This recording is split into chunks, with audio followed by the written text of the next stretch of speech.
Hi hello welcome to our channel. నేను మీ సిరి. ఈరోజు మనం చెప్పుకోబోయే కథ ప్రేమ సంఘర్షణ పార్ట్ 11.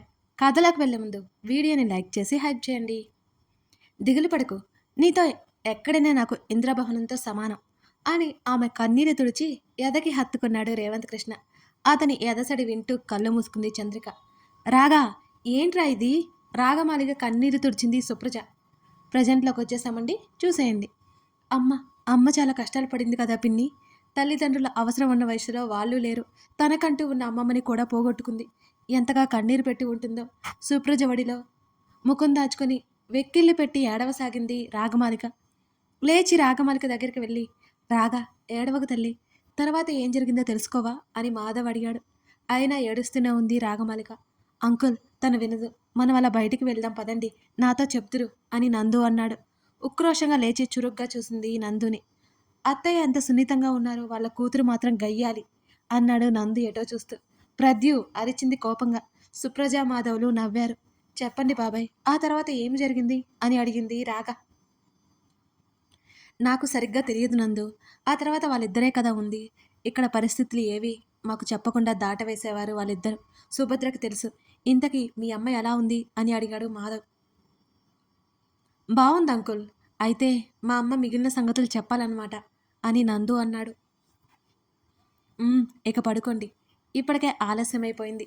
మాధవ్ అనగానే ఆ గది నుండి బయటికి వచ్చారు రాగమాలిక నందు ఇద్దరు. సుప్రజ కూడా బయటకు వచ్చి, రాగా తల్లి, నువ్వు బాధపడకు, ఏం ఆలోచించకుండా నిద్రపో, సరేనా? రాగమాలిక చెంప మీద చేయి వేసి చెప్పింది సుప్రజ. అలాగే పిన్ని అని చిన్నగా నవ్వింది. లోపలికి వెళ్ళిపోయింది సుప్రజ. ప్రద్యు, మీ అమ్మతో మాట్లాడు, బ్రతిమాలి అయిన విషయం అడుగు. ఆ టైంలో నాకు మెసేజ్ చేయి ప్లీజ్. రాగమాలిక బ్రతిమాలింది. అలాగే చూశాడు ఆమెని. ఏంటా చూపు అని అంది అతని చూపులకు తడబడుతూ. నువ్వు రిక్వెస్ట్ చేస్తుంటే బాగుంది అని నవ్వాడు నందు. కోపంగా నందుని చూసి వెళ్ళిపోయింది రాగమాలిక. సుభద్ర భోజనం తీసుకువచ్చి ఇచ్చింది చంద్రికకి. ఆ సమయంలో కృష్ణ బయటికెళ్ళాడు. ఇది మళ్ళీ గతమండి. కృష్ణ గుర్తు చేసుకుంటున్న గతం. వదిన, ఇవిగో అమ్మ ఇవ్వమంది. చంద్రిక చేతిలో ఒక సంచి పెట్టింది సుభద్ర. ఏమిటి సుభద్ర? మాకివేమీ వద్దు. అత్తయ్య గారికి చెప్పు. మా మీద అందరికీ కోపం పోయాక అప్పుడు మేమే వచ్చి తీసుకుంటాం అని అంది చంద్రిక వాటిని వెనక్కి ఇస్తూ. అబ్బా వదిన, నువ్వు అనుకునేవి కావు, ఒకసారి లోపల చూడు అని అంది సుభద్ర ముసిముసిగా నవ్వుకుంటూ. ఏమున్నాయి లోపల అని ఒక్కొక్కడిగా బయటికి తీయసాగింది చంద్రిక. వాటిని చూసిన తర్వాత చిన్నగా నవ్వుకొని సుభద్రను చూసింది. వదిన, ఇంట్లోకి ఏమైనా కావాలి అంటే అమ్మ అడగమని చెప్పింది. నేను వెళ్ళొస్తాను వదిన అని అక్కడి నుంచి వెళ్ళిపోయింది సుభద్ర. ఆ సంచిలో ఉన్న కృష్ణ బట్టలు తీసి బయట పెట్టింది. కింద చాప పరిచి పక్క వేసింది. ఆమె కంట్లో నీరు నేల రాలి దుప్పట్లో ఇంకిపోయాయి. తన వల్లే కదా అతనికి ఈ పరిస్థితి. ఇంద్రభవనంలో ఉండాల్సిన వారు ఈ మట్టి గుడిసెలో ఉండాల్సి వచ్చింది. భుజం మీద చెయ్యి పడ్డంతో వెంటనే కళ్ళు తుడుచుకుని పైకి లేచింది చంద్రిక. వచ్చేసారా? మీ బట్టలు తీసి పెట్టాను, స్నానం చేసి రండి అని అంది చిరునవ్వుతో. తను తెచ్చిన సరుకుల సంచి ఆమె చేతికి అందిస్తూ, ఇక్కడ ఇబ్బందిగా ఉందా అని అడిగాడు. అయ్యో, అలాంటిదేమీ లేదండి. మీరెక్కడ ఉంటే అక్కడ నాకు స్వర్గం. మీరు లేని ప్రతిక్షణం నరకమే అని అంది అతని కళ్ళల్లోకి చూస్తూ. రేవంత్ కృష్ణ స్నానం ముగించుకొని వచ్చేసరికి ఆలోపే స్నానం చేసి వచ్చింది చంద్రిక. ఆమెకి ఇబ్బంది లేకుండా కర్రలతో ఒక గదిలా తయారు చేశాడు అతను. మల్లెల సువాసన గుప్పుమని వచ్చినా మత్తెక్కించేలా ఉంది. అప్రయత్నంగా అతని కళ్ళు ఆమె కోసం వెతికాయి. దీపం వెలుతురులో భోజనానికి కింద విస్తర్లు పరుస్తోంది చంద్రిక. అలికిడి అవడంతో వెనక్కి చూసి పట్టుపంచలో మెరిసిపోతున్న రేవంత్ కృష్ణని మనసులోనే పొగుడుకుంది. తెల్లటి ట్రాన్స్పరెంట్ చీరలో వెన్నెల దిగొచ్చిందా అన్నట్టు ఉంది చంద్రిక అతని కళ్ళకి. అతను అలాగే చూస్తుండడంతో భోజనం చేద్దురు గాని రండి అని మెల్లిగా తలదించుకొని పిలిచింది. అరిటాకు విస్తర ముందు కూర్చున్నాడు. భోజనం వడ్డించింది. ఆమెకి పెట్టాడు. ఆ సమయంలో తన తల్లి గుర్తుకొచ్చింది చంద్రికకి. కన్నీరు బలవంతంగా దాచేస్తూ ప్రేమగా అతన్ని చూసింది. చిన్నగా నవ్వి నోట్లో పెట్టుకున్నాడా లేదో, ఈ భోజనం అని అన్నాడు చంద్రిక వైపు చూస్తూ. అంతలోనే మారిన అతని ముఖ కవలికలు చూస్తూ ఏమైందండి అని కంగారు పడిపోసాగింది చంద్రిక. ఎవరు పంపారు? మీ చిన్నమ్మ గారు అని అంది. ఆ భోజనం తీసుకోవడం కృష్ణకి ఇష్టం లేదమునని ఆమె కంగారు పడుతూ చెప్పింది. అతనికి అర్థమైంది పిన్ని పేరుతో తన తల్లే భోజనం పంపించిందని. ఏం లేదు, బాగుంది కదా, నువ్వు తిను, ఆమెకు పెట్టసాగాడు. కాస్త కుదిరపడింది చంద్రిక. భోజనాలు ముగిశాయి. చల్లగాలి కోసం బయటికి వెళ్ళాడు రేవంత్ కృష్ణ. ఉన్న గదిలోనే అన్నీ సరైన రీతిలో సర్దుకుని ఒక పక్క వేసుకుని పక్క మీద కూర్చొని కృష్ణ కోసం ఎదురు చూడసాగింది చంద్రిక. 2 రోజుల్లో తన జీవితం ఎంత మారిపోయింది. శాపం పెట్టు తగిలినట్టు మారిపోయిన తన జీవితంలో ఒకే ఒక్క వరం కృష్ణకి భార్య కావడం. అతని కోసం ఏం చేయడానికైనా వెనకాడుతాను. తను దేవుణ్ణి కోరుకునేది ఒక్కటే, జీవితాంతం కృష్ణకి దూరం అవ్వకూడదనే. లోపలికి వచ్చి పాతకాలపు గట్టి చెక్క తలుపు గడియపెట్టి చంద్రిక పక్కన కూర్చున్నాడు రేవంత్ కృష్ణ. అతని వైపు చూసి అతని భుజం మీద తలవాల్చింది ఆమె. ఆమె భుజం చుట్టూ చేతిని వేసి ఏమైంది అని అడిగాడు. ఆమె కళ్ళు మూసుకుంది.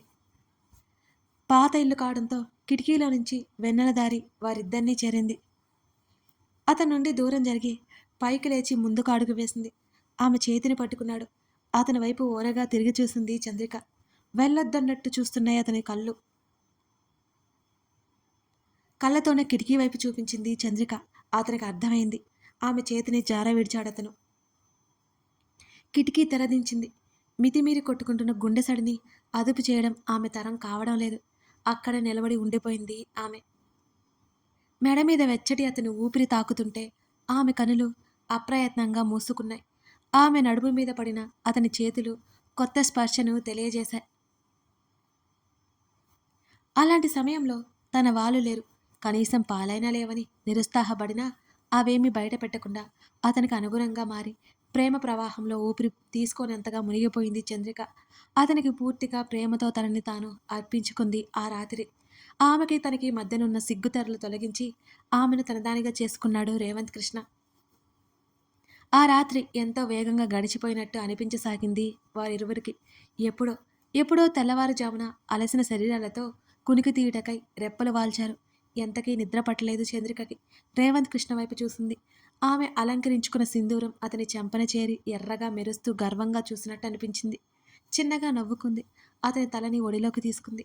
అతని నుదుటన పెదవులు ముద్రలు వేసి అలాగే గోడ కానుకొని కళ్ళు మూసుకుంది చంద్రిక.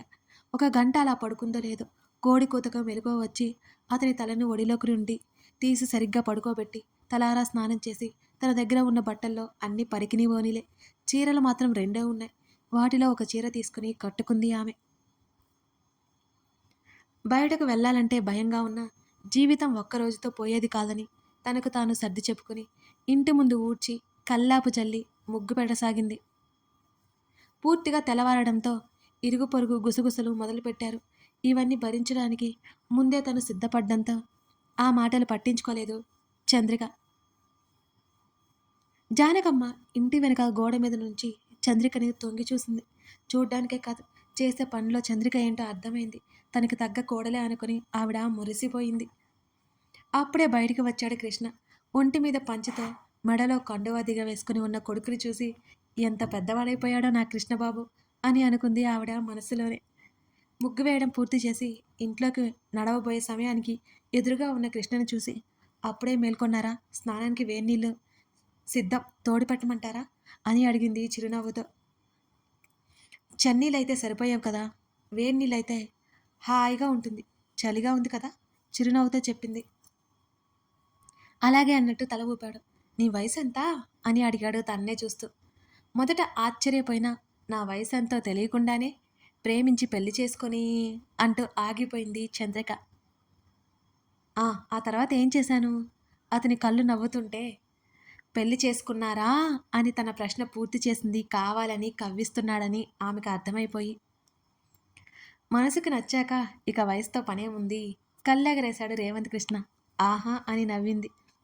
స్నానం చేసి వచ్చాక నీతో ముఖ్యమైన విషయం మాట్లాడాలి అని అన్నాడు అతను నవ్వుతూ. ఏంటది? ఆమె కంగారు పడింది. నువ్వు చాలా చాలా సంతోషపడతావు అని ఆమె చెంప మీద చెయ్యి వేసి చెప్పాడు రేవంత్ కృష్ణ.